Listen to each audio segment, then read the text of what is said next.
започваме ли? Дай ми да схъмни. Здравей, аз съм Еми. Аз съм Дори. Какво правим тук? Сега ще ти покажем. Колко са важни кратките почивки в натоварения ни ден. Какво имаме предвид ли? Ние сме модели, бивши баскетболистки, тренираме в бокс и имаме рубрика по телевизията. Фенове сме на спорта и на туризма. Доста ни е напрегнато. Може би и ти си толкова напрегнат, но с цялото това нещо може да се справиш и да останеш щастлив. Сега ще видиш. Днеска ще ни е супер дълъг ден.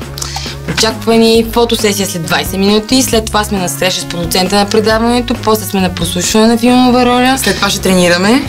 Нямаме толкова много време да разказваме, направо ще ти покажем. Следвай ни. Правим кафе и разпределяме приоритети. Най-важното, преди натоварния ден да започне,